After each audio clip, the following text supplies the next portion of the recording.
Welcome to Facts TV News, where everything is true. Taxi driver gunned down while waiting to pick up wife at work.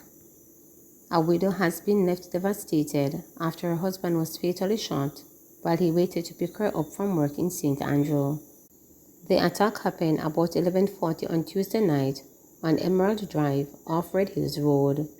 The deceased has been identified as 39-year-old taxi operator Kevin Grant, who was found in a Toyota Probox motor car by the police.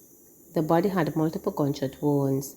His widow is employed at International Biscuit Limited (IBL), which is a part of the separate group of companies. The factory is located on Valentine Drive, which connects to Emerald Drive. Separate Chief Executive Officer Richard Pandoni told reporters that information indicated that the taxi driver who was waiting to pick up his wife, who is an employee at IBL, got into an altercation with a gunman who tried to rob him. He was shot and killed in the attack. A staff bus with 5 workers aboard was caught in the crossfire with a bullet hitting the windshield. No one aboard the bus was injured. Pandoni described the incident as very traumatic for the workers who were on the bus. He said counseling sessions are to be arranged, especially for the grieving widow. Police are still investigating. Senior NCB employee arrested in multi-million-dollar fraud. A senior employee at the National Commercial Bank was arrested by the police fraud squad on Wednesday over an alleged multi-million-dollar racket uncovered this week. The man was nabbed in St. Andrew. Dan Nicholson, NCB's manager of special investigations in its fraud prevention unit, declined to comment on the matter. Assistant Commissioner of Police Anthony McLaughlin, who heads the Counter-Terrorism and Organized Crime Division, confirmed the development. But McLaughlin stated he could not give additional details because he had just received a report on the matter. Last May, a former NCB senior manager, Andrea Garden, who admitted to spending $34 million from the financial institution, was sentenced to a total of 7 years and 6 months in prison. Search continues for a Kingston Wharf's worker who fell off ship. Rescue efforts continue Wednesday evening for a Kingston Wharf employee who fell overboard a vessel docked at berth 8 late Tuesday evening, July 12. SSP Wayne Cameron, commanding officer for the Port Division, reported that the employee, who has been identified as 38-year-old Scott Banbury, was performing stevedoring operations aboard a vessel when he lost his footing and hit his head on his way down before going underwater. He fell from this cargo ship, and we have not been able to find him since, but we did activate our search systems. That's the Marine Police with the support of the Jamaica Defense Force JDF Coast Guard, and they went until 2 yesterday morning, but were unsuccessful in finding this employee, SSP Cameron said. He added that the search operations continue around 7 a.m. by private divers and those from the JDF, but bad weather conditions and landing issue due to the murky water created a challenge. As we speak, we have activated our search units again, the Marine Police, supported by the Coast Guard, and we're going to do another search before nightfall. Hopefully, we'll be successful in locating this gentleman, SSP Cameron stated. He added that the police are doing everything to locate Banbury, and that search efforts will continue as long as conditions permit the police to do so. Delaney cleared to join Jamaica team in Eugene. There was some good news in the Jamaican camp in Eugene as sprinter Delaney was cleared by team doctors and joined the other members of the team. Reporters were told by the liaison officer Dennis Garden that Walker had fallen ill and was unable to join the team, but said later the athlete's health had improved and he was able to join his teammates. Walker had placed fourth in the men's 100-meter final at the Jamaican Championships last month, running 10 minutes 0 seconds, and is expected to join Ewan Blake, Brian Seville, and Akeem Blake on the men's 4x100 relay team in the upcoming World Athletics Championships. JFF condemns racial abuse aimed at reggae girl Trudy Carter. The Jamaica Football Federation has released a statement condemning the reported racial abuse online of national senior women's player Trudy Carter. Carter was reported the subject of racial abuse on Instagram following the Reggae Girls' 4-0 defeat of Caribbean neighbors Haiti in the CONCACAF Women's Championship. The Jamaica Football Federation would like to reiterate in no uncertain matter that there is no place for racism, discrimination, or abuse within or outside the game of the football, the JFF said. We are incensed that Jamaica player Trudy Carter was the subject of racial abuse on Instagram after she played so well to ensure that Jamaica qualified for successive Women's World Cups, the statement continued. The Federation stands in full support of all players and will do all possible to ensure their protection and well-being. The JFF said CONCACAF is aware of the reported abuse of Carter. Carter was the scorer of the open goal in the win that qualified Jamaica for the 2023 World Cup in Australia and New Zealand. World champs Macpherson Parchment named team captains. Olympic champion Hansa Parchment and World Indoor bronze medalist Stephanie Ann Macpherson has been named the men's and women's team captains of the Jamaica team for the 18th World Athletics Championships that start in Eugene, Oregon on Friday. The announcement was made by the team media liaison officer Dennis Garden after a meeting on Tuesday evening at the team camp. Also at the meeting, the responsibilities of the coaches were confirmed. Maurice Wilson was named technical leader, while the veteran Glenn Mills is on board as a consultant.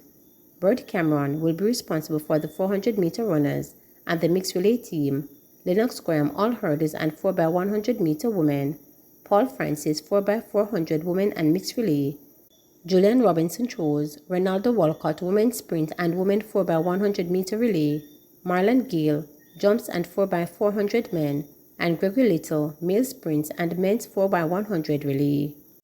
PAHO helping countries detect and contain monkeypox.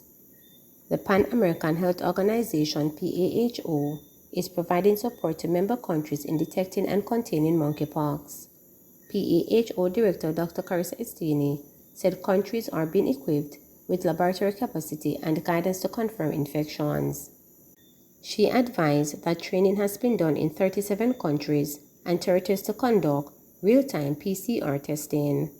These include in-person workshops in Brazil, Jamaica, and Mexico, and a virtual session for over 60 participants, which was organized with the support of Barbados. We also help countries develop surveillance and contact tracing protocols, which are critical steps to disrupt the chain of transmission.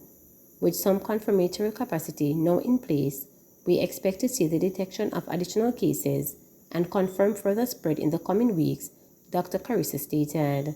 She was speaking during PAHO's digital media briefing. A total of 1,325 cases of monkeypox have been reported in 14 PAHO member states since May 10, representing 14% of the global case count. The organization reports that no deaths have occurred in the region to date. Dr. Carissa said that 81% of the overall confirmed cases in the Americas were reported in the United States and Canada, with steep increases in cases, as well as Brazil and Peru, after mass gatherings. Consequently, she said PAHO has issued public health recommendations on surveillance, diagnosis, clinical care, and vaccination for close contacts of persons with confirmed cases of monkeypox. Carissa informed that the global public health risk for the disease is assessed to be moderate at present, based on the low mortality rate versus the number of cases being reported for the first time in several countries. She advised that the International Health Regulations Emergency Committee for Monkeypox will reconvene next week to consider the rising trends in cases globally. Additionally, she said that members will evaluate the current measures and make recommendations to tackle the outbreak.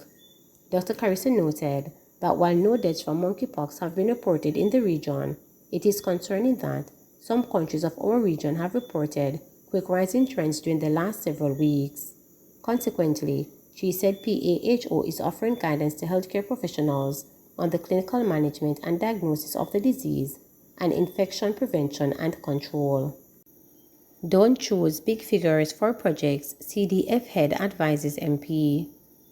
Parliamentarians have been urged to ensure that the number of people who are to benefit from projects implemented through their Constituency Development Fund CDF is realistic in relation to the amount of money requested. The charge was issued by head of the CDF Implementing Unit, Kedisha Campbell, at a meeting of the CDF committee at Garden House on Tuesday. Because you choose $2 or $3 or $4 million for a project, you have 1,000 or 2,000 beneficiaries, And if you divide that, the benefit you're getting, sometimes it works out to $1,000 or $2,000. What we're saying is, if you're making a project, say for welfare, the minimum should be about $6,000 or $7,000, or if you're going to do food packages, $10,000 the minimum. You can't just put a random figure or choose big figures because you want to make it look good. It's a weakness that I'm seeing. We like the big figures.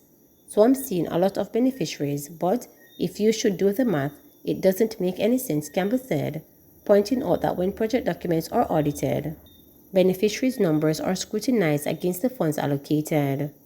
Regarding the voucher system that was implemented by the CDF and used by some members of Parliament's MPs, Committee Chair Juliet Holness urged members to state their item which beneficiaries are allowed to purchase in order to prevent misuse of public funds. It is good to pay attention to stipulating the items that the voucher are allowed to purchase so that persons understand that I'm not allowed to go and buy rum and cigarette. I'm not allowed to go and buy cover because the money is for the basic food items of rice, flour, sugar, and the works. It is really pressuring on MPs. We should take every opportunity to have our constituents understand that it's not that we don't want to give them rum or we don't want to give them boom, but this is not what the government resources is used to buy, she stressed. St. Catherine Eastern MP Dennis Daly said she too was weary of the abuse of the voucher system by some people. Thus again, it's going to create another kind of work for me to make sure that I look at the invoices to make sure they are in compliance with what the CDF and the implementing agencies would ask for, she said. We have to make sure, because I remember once that even with book vouchers, if you're not careful, some of them even go and sell it. State Minister in the Ministry of Local Government and Rural Development, Homer Davis, noted that retail items are particularly expensive in rural areas, but said he has found means of stretching the CDF allocation. Normally, the shopkeepers, their food comes to 25 or 30% more expensive than if I purchase it at the wholesale. I try to classify my money, he said. Please remember to subscribe, like, share, and click the notification bell for daily updates.